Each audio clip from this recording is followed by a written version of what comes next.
Nadreen अस्सलाम वालेकुम। Inside news के नए प्रोग्राम के साथ मैं हूं इब्राहिम राजा और आज हम बात करेंगे कि वज़ीर आज़म इमरान खान के तारीखी दौरा रूस के दौरान इस्लामाबाद और रावलपिंडी में क्या हो रहा है, शहर इक़्तिदार में मार्शल लॉ के मुतल्लिक किस किस्म की इतलात गर्दिश कर रही हैं, एक ताकतवर शख्सियत ने मार्शल लॉ के मुतल्लिक क्या खौफनाक इंकशाफ कर दिया है, प्राइम मिनिस्टर को किस किस्म की इंटेलिजेंस रिपोर्ट मिली और शहबाज शरीफ के लिए क्या बहुत बुरी खबर है। हमारे जिन दोस्तों ने अब तक हमारे चैनल को सब्सक्राइब नहीं किया उनसे हम कहेंगे कि हमारे चैनल को सब्सक्राइब कर लें ताकि उन्हें अहम मालूमात बर वक्त मिलती रहें। अब वापस आते हैं आज के मौजू पर, यानी वज़ीर आज़म इमरान खान के दौरा रूस के दौरान इस्लामाबाद और रावलपिंडी में क्या चल रहा है और मार्शल लॉ के मुतल्लिक एक इंतहाई ताकतवर और बाखबर शख्सियत ने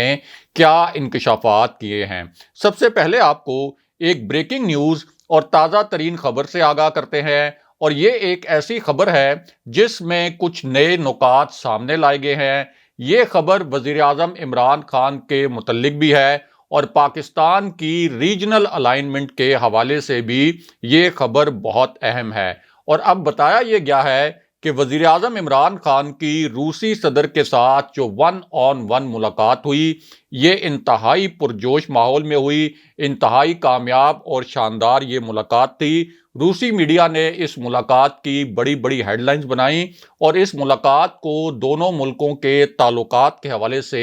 गेम चेंजर मुलाकात करार दिया। प्राइम मिनिस्टर इमरान खान का रूस पहुंचने पर शानदार इस्तकबाल भी किया गया था, उन्हें गार्ड ऑफ ऑनर भी पेश किया गया और रूस के साथ कई MOUs पर दस्तखत भी किए गए, जबकि स्ट्रीम गैस पाइपलाइन जो मंसूबा था उसके हवाले से भी बड़ी मस्बत पेशरफ्त हुई है। और जाहिर है कि प्राइम मिनिस्टर इमरान खान का एक इंटरनेशनल करिश्मा भी है, तो उन्होंने रूस में खुद को एक आलमी लीडर के तौर पर कैरी किया। लेकिन दूसरी जानिब इस्लामाबाद और रावलपिंडी से दो बड़ी खतरनाक नोयत की इतलात आ रही हैं, और ये जो इतलात हैं ये ऐन उस वक्त आई जब दो बहुत बड़े सौदागरों की खौफनाक चाल सामने आ गई और इन सौदागरों के मुतल्लिक 3 इंकशाफात हुए। ये तीनों इंकशाफात मुख्तसरन आपके सामने रखते हैं। अब एक इंकशाफ तो एक खातून के मुतल्लिक किया गया और इस मामले का ताल्लुक बराह रास्त तहरीके अदम एतमाद से जुड़ा है।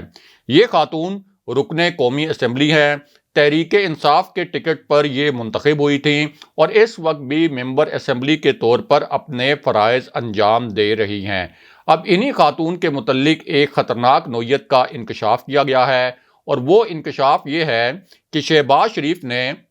इन खातून से बराह रास्त रब्ता किया। इन खातून को 8 करोड़ रुपए की ऑफ़र की गई और ये कहा गया कि आप तहरीके अदम एतमाद के हक़ में वोट दें, 8 करोड़ रुपए आपको पहुंचा दिए जाएंगे। इनका वोट खरीदने की कोशिश की गई और साथ ही ये ऑफर भी की गई कि अगले इलेक्शन में आपको नून लीग का टिकट दिया जाएगा। अब ये जो राब्ता है इसके मुतल्लिक शवाहिद हुकूमत के पास आ चुके हैं, क्योंकि हुकूमत को एक इंटेलिजेंस रिपोर्ट मिली थी और इस रिपोर्ट में ये बड़ा इंकशाफ किया गया था। इसी रिपोर्ट में एक और तहलका खेज इंकशाफ भी किया गया, यानी जिस तरीके से ये सौदागर खरीदो फरोख्त की कोशिश कर रहे थे, तो एक और रुकन के मुतल्लिक भी बड़े ठोस किस्म के शवाहिद हुकूमत के हाथ लगे हैं और जो इंटेलिजेंस रिपोर्ट इस वक्त हुकूमत के पास मौजूद है उसमें इस दूसरे रुकन का भी जिक्र है। और ये दूसरा इंकशाफ एक अक़लियती रुकने कौमी असम्बली के मुतल्लिक है। ये अक़लियती रुकने कौमी असम्बली भी तहरीके इंसाफ के टिकट पर इस वक्त कौमी असम्बली के मेंबर हैं और इनसे भी ऑपोजिशन की जानिब से डायरेक्ट रब्ता किया गया। इन्हें भी 8 करोड़ रुपए की ऑफ़र की गई और ये कहा गया कि अगली मर्तबा कौमी असम्बली में आपको पहुंचाना हमारी जिम्मेदारी होगी, हम इसकी गारंटी देते हैं। 8 करोड़ रुपए आपको पहुंचा दिए जाएंगे, आपने तहरीके अदम एतमाद के हक में वोट देना है। और इस अक़लियती रुकन को जो ऑफ़र की गई, इस हवाले से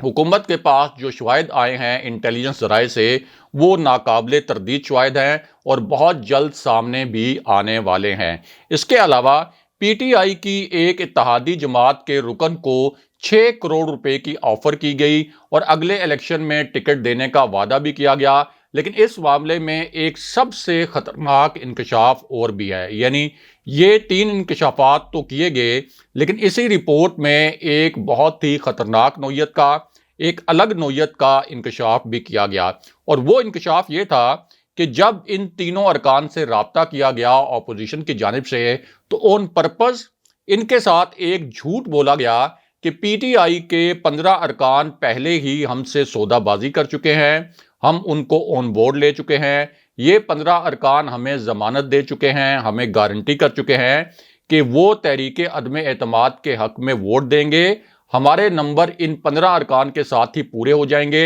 हम सिर्फ सेफ साइड के तौर पर आपको भी ऑन बोर्ड लेना चाहते हैं, हमारे नंबर आपके बगैर भी पूरे हैं, और अगर आपने हमारा साथ ना देने का फैसला किया तो जो माली फ़ायदा आपको हमसे पहुंच सकता है और जो नून लीग का आपको टिकट मिल सकता है, आप इन दोनों चीज़ों से महरूम हो जाएंगे। यानी एक तरह से उनको लालच दिया कि आप ये फ़ायदे उठाने से महरूम रहेंगे, हमारे पास तो नंबर वैसे ही पूरे हैं, जहां 15 अरकान ने पीटीआई से बगावत कर दी है वहीं आप भी बगावत कर दें। ये इंटेलिजेंस रिपोर्ट भी हुकूमत के पास आई। अब ये जो तीनों अरकान थे, इन तीनों अरकान ने इस पर जवाब क्या दिया, ये बड़ा दिलचस्प अमर था, क्योंकि जाहिर है कि जिस किस्म की ऑफ़र इनको की गई वो एक मामूली ऑफ़र नहीं थी। ख़ास तौर पर जो इनसे ये कहा गया कि 15 अरकान ने तहरीक अदम एतमाद के हक में वोट डालने के लिए रजामंदी जाहिर कर दी है। तो इस पूरी सिचुएशन में इन तीनों अरकान के पास जब ये लोग गए, इनसे राब्ता किया, तो इन तीनों अरकान ने ये किया कि इन राब्तों की पूरी जो तफसील थी ये असल में तहरीक इंसाफ की क़यादत तक पहुंचा दी। फिर इंटेलिजेंस ब्यूरो ने भी एक रिपोर्ट बनाई और इन 3 अरकान की हद तक ऑपोजिशन की खरीदो फरोख्त की ये जो एक घिनौनी साजिश थी ये नाकाम हो गई। लेकिन यहाँ एक तीसरा खौफनाक इंकशाफ भी हो गया, और ये जो इंकशाफ था ये 24 अरकान के मुतल्लिक था। इन 24 अरकान में से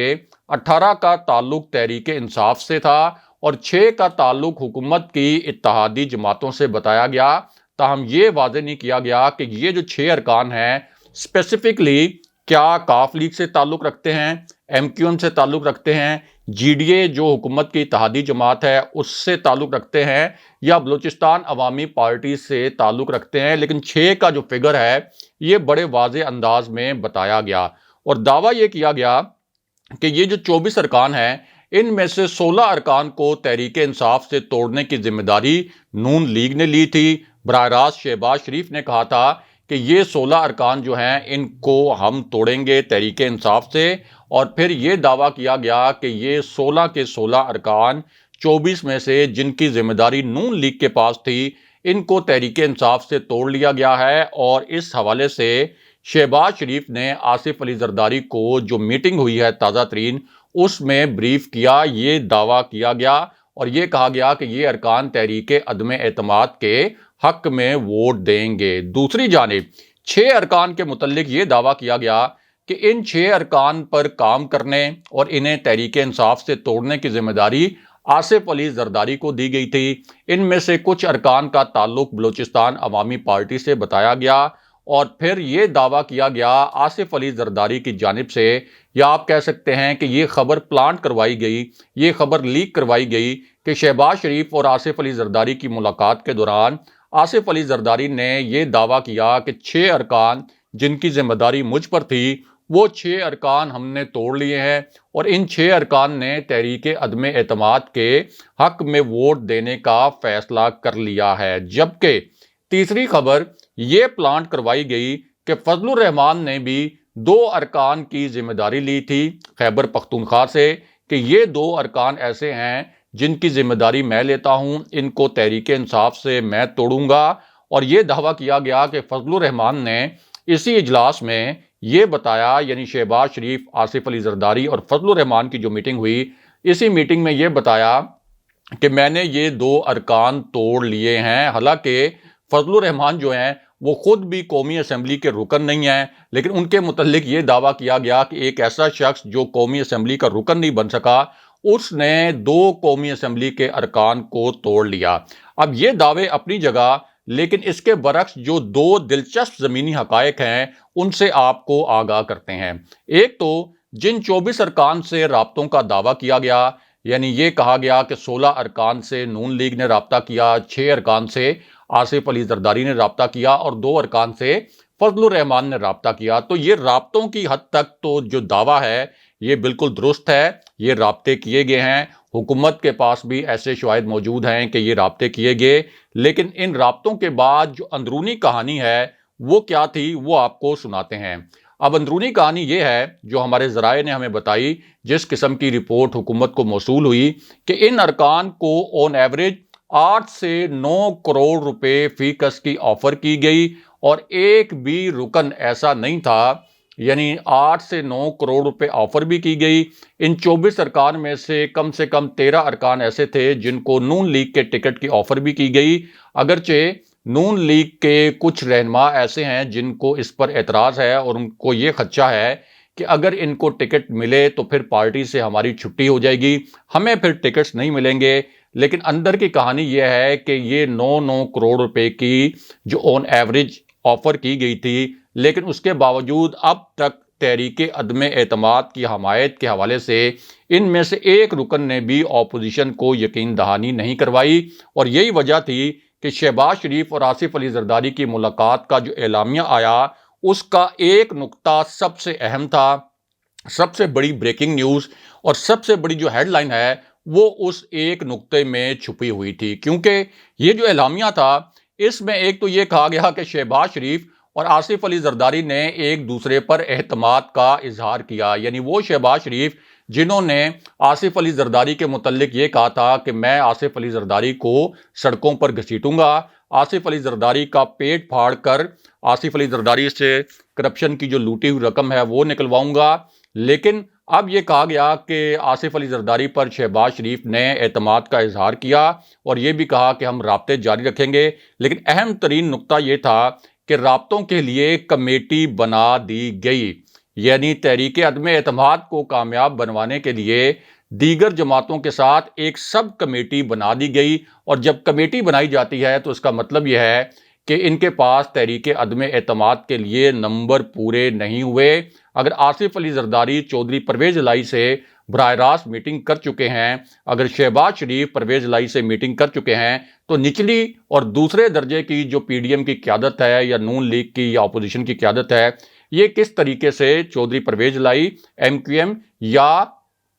جو دیگر اتحادی جماعتیں ہیں ان کو کنونس کر سکتے ہیں۔ بہرحال اب واپس آتے ہیں کہ اسلام آباد میں مارشل لاء کی کیا اطلاعات گردش کر رہی ہیں، اور ایک طاقتور شخصیت نے مارشل لاء کے حوالے سے کیا بڑے 3 انکشافات کیے ہیں۔ یہ ایک ایسی شخصیت ہے جس کے متعلق یہ سمجھا جاتا ہے کہ اسٹیبلشمنٹ کی انتہائی قریبی شخصیت ہے، اسٹیبلشمنٹ کے حوالے سے یہ شخصیت پیغام رسانی بھی کرتی رہتی ہے۔ اسٹیبلشمنٹ نے جب اپنا کوئی خاص پیغام پرائم منسٹر عمران خان کو پہنچانا ہو تو اسی شخصیت کا انتخاب کیا جاتا ہے، یہی شخصیت اسٹیبلشمنٹ کا پیغام لے کر پرائم منسٹر تک پہنچتی ہے، اور جب پرائم منسٹر عمران خان نے کوئی خاص پیغام اسٹیبلشمنٹ تک پہنچانا ہو تو اس کے لیے وہ 2 طریقے استعمال کرتے ہیں۔ ایک طریقہ تو یہ ہوتا ہے کہ وہ براہ راست اسٹیبلشمنٹ کو پیغام دیتے ہیں، ایک طریقہ یہ ہوتا ہے کہ اپنے وزراء کے ذریعے سٹیٹمنٹس دلوا کر وہ اسٹیبلشمنٹ کو جو میسج دینا چاہتے ہیں وہ میسج کنوے کرتے ہیں،